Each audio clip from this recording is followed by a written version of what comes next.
So I found my TVR Cerbera, but now what? Well, it's time to get it from the UK to the United States. So welcome to the first update on this adventure of importing a TVR Cerbera into the United States. And welcome to Aaron's Eccentric Garage.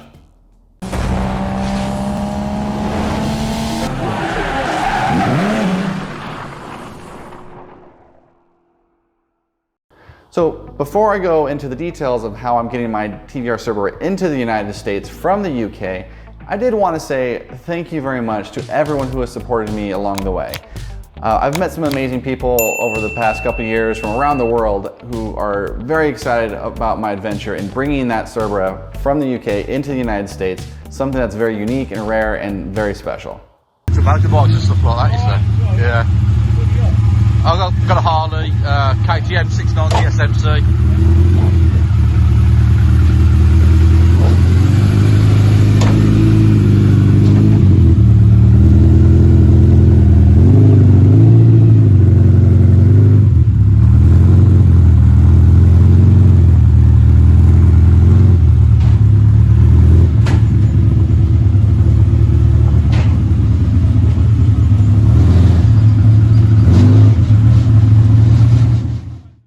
So finding the right car is always going to be a process, but shipping it over 5,000 miles across the Atlantic, well, that's a level of complexity that most folks never have to worry about when finding their next car. Like many other automotive enthusiasts looking to import a car from somewhere in the world into the United States, I watched countless hours of YouTube videos, read all the blogs, went into all the forums, trying to learn as much as I can about how to bring a car into the United States legally. What I did discover was there's a lot of information about how to bring a car from Japan into the United States. But to my surprise, there's very little to no information about how to bring a car from either Europe or the UK into the United States. What I did know was that regardless of where the car is coming from, I would need to work with a broker. This is somebody to submit the paperwork to the Department of Transportation, like the NHTSA, to the Customs, but also to the EPA. And on top of that, I would also need to work with somebody to physically be a transporter to pick up the car, take it to the dock, load it onto a boat, have the boat go across the Atlantic through Panama up into LA, and then ultimately drop it off at the port in LA. So this is a lot of work to get the car from one place to the other that a lot of people maybe not think about. So I learned there's a few ways of getting cars into the United States. The first method is called row-row. Now this is very, very simple.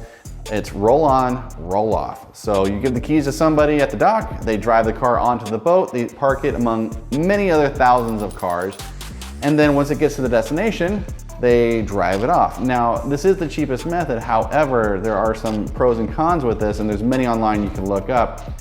But also, if your battery dies in transit, which is very common if it's like a 30-day span on older cars, some of them don't have good batteries, then they will have to use a forklift to lift up the car to take it off the boat, which means it could also damage your car as well. So there's pros and cons with row-row, although it is the cheapest way. The second method of bringing cars into the United States is using a shipping container. Now, this is a little bit more expensive, but for individuals who have something that's a little bit more rare or a little bit more high value, this is a preferred method of shipping.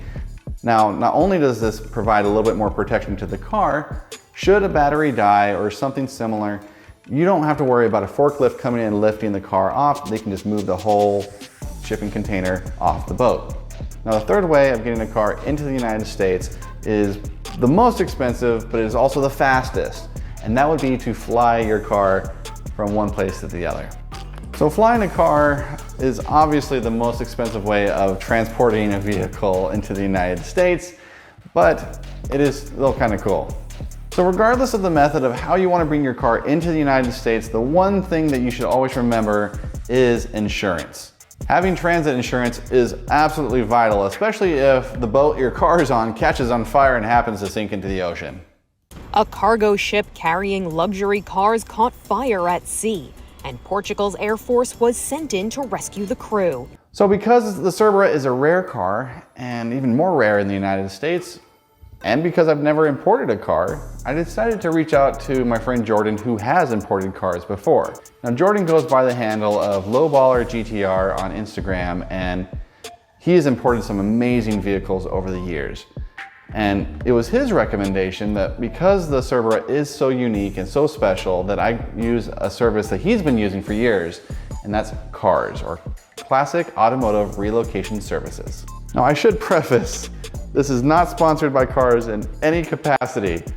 Now, CARS is an international business that not only acts as your broker, but also they are a transportation company as well. So they're gonna handle all the paperwork, they're gonna schedule all the transit for picking up your car, getting it to the boat, doing all the steam cleaning, getting it to the destination, all that.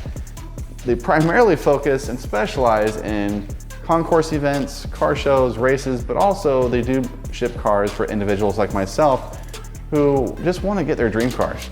After speaking with my representative at CARS and weighing the pros and cons and the costs of shipping a car from the UK into the United States, I ultimately decided that I'm gonna use a shared shipping container to get the car into the United States. Now, I did this because of the variables and the uniqueness of the car, but this was the best route for me and may not be the best route for you. Although CARS did give me the option to deliver the car to my house, I decided I'm gonna drive out to California and pick up my car in person from Los Angeles. Now, because of all the shipping delays and things like that, the estimated arrival is April 18th, but because it's gonna take time in the port, it's probably gonna be late April, if not early May, before I can actually collect the car.